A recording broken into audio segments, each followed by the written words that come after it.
লোকটি নেহাত বেকার ছিল। তার কোনো কাজ ছিল না, কেবল শখ ছিল নানান রকমের। ছোট ছোট কাঠের চৌকোয় মাটি ঢেলে তার উপরে সে ছোট ছোট ঝিনুক সাজাত। দূর থেকে দেখে মনে হতো যেন একটা এলোমেলো ছবি। তার মধ্যে পাখির ঝাঁক কিংবা এবড়ো খেবড়ো মাঠ, সেখানে গরু চড়ছে, কিংবা উঁচু নিচু পাহাড়। তার গা দিয়ে ওটা বুঝি ঝর্ণা হবে, কিংবা পায়ে চলা পথ। বাড়ির লোকের কাছে তার লাঞ্ছনার সীমা ছিল না। মাঝে মাঝে পণ করত পাগলামি ছেড়ে দেবে, কিন্তু পাগলামি তাকে ছাড়ত না। কোনো কোনো ছেলে আছে সারা বছর পড়ায় ফাঁকি দেয়, অথচ পরীক্ষায় খামোখা পাশ করে ফেলে। এর সেই দশা হলো। সমস্ত জীবনটা অকাজে গেল, অথচ মৃত্যুর পরে খবর পেলে যে তার স্বর্গে যাওয়া মঞ্জুর। কিন্তু নিয়তি স্বর্গের পথেও মানুষের সঙ্গ ছাড়ে না। দূতগুলো মার্কা ভুল করে তাকে কেজো লোকের স্বর্গে রেখে এলো। এই স্বর্গে আর সবই আছে, কেবল অবকাশ নেই। এখানে পুরুষরা বলছে হাঁপ ছাড়বো, তার সময় কোথা।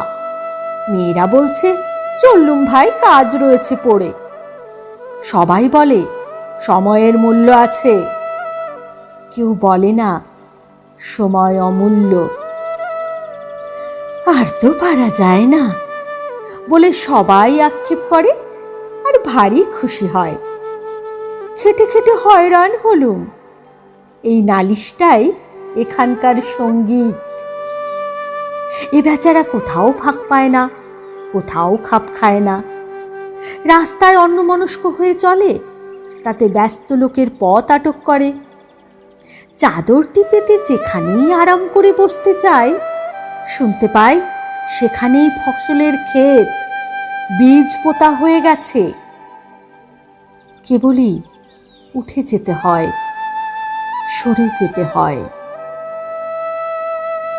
ভারী এক ব্যস্ত মেয়ে স্বর্গের উৎস থেকে রোজ জল নিতে আসে। পথের ওপর দিয়ে সে চলে যায় যেন সেতারের দ্রুত তালের গতের মতো।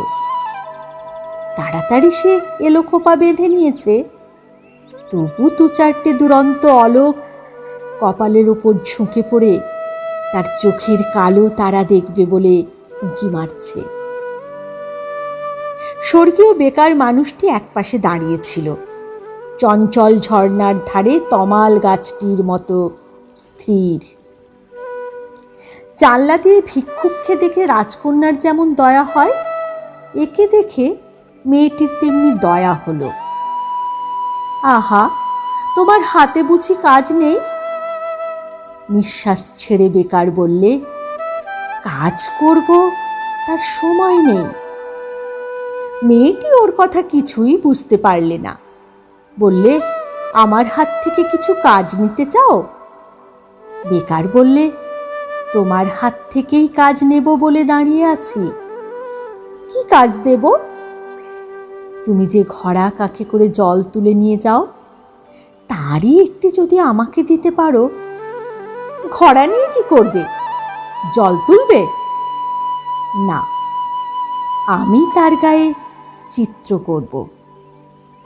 মেয়েটি বিরক্ত হয়ে বললে, আমার সময় নেই, আমি চললুম। কিন্তু বেকার লোকের সঙ্গে কাজের লোক পারবে কেন? রোজ ওদের উচ্চতলায় দেখা হয়, আর রোজ সেই একই কথা, তোমার কাখের একটি ঘড়া দাও, তাতে চিত্র করব। হার মানতে হলো। ঘড়া দিলে। সেইটিকে ঘিরে ঘিরে বেকার আঁকতে লাগলো কত রঙের পাক, কত রেখার ঘের। আঁকা শেষ হলে মেয়েটি ঘড়া তুলে ধরে ঘুরিয়ে ঘুরিয়ে দেখলে। ভুরু বাঁকিয়ে জিজ্ঞাসা করলে, এর মানে? বেকার লোকটি বললে, এর কোনো মানে নেই। ঘোড়া নিয়ে মেয়েটি বাড়ি গেল।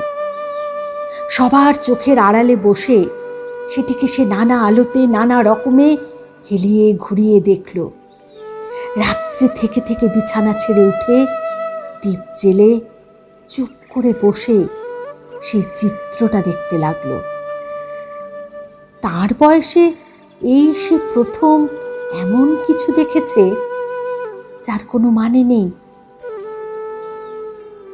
তার পরদিন যখন সে উচ্চতলায় এলো, তখন তার দুটি পায়ের ব্যস্ততায় একটু যেন বাধা পড়েছে।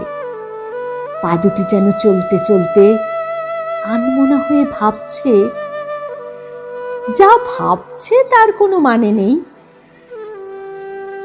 সেদিনও বেকার মানুষ একপাশে দাঁড়িয়ে। মেয়েটি বললে, কি চাও? সে বললে, তোমার হাত থেকে আরো কাজ চাই। কি কাজ দেব? যদি রাজি হও, রঙিন সুতো বুনে বুনে তোমার বেনি বাঁধবার দড়ি তৈরি করে দেব। কি হবে? কিছুই হবে না। নানা রঙের নানা কাজ করা দড়ি তৈরি হলো। এখন থেকে আয়না হাতে নিয়ে বেনি বাঁধতে মেয়ের অনেক সময় লাগে। কাজ পড়ে থাকে, বেলা বয়ে যায়। এদিকে দেখতে দেখতে কেজো স্বর্গে কাজের মধ্যে বড় বড় ফাঁক পড়তে লাগলো। কান্নায় আর কানে সেই ফাঁক ভরে উঠল। স্বর্গীয় প্রবীণেরা বড় চিন্তিত হলো। সভা ডাকলে। তারা বললে, এখানকার ইতিহাসে কখনো এমন ঘটেনি। স্বর্গের দূত এসে অপরাধ স্বীকার করলে। সে বললে, আমি ভুল লোককে ভুল স্বর্গে এনেছি।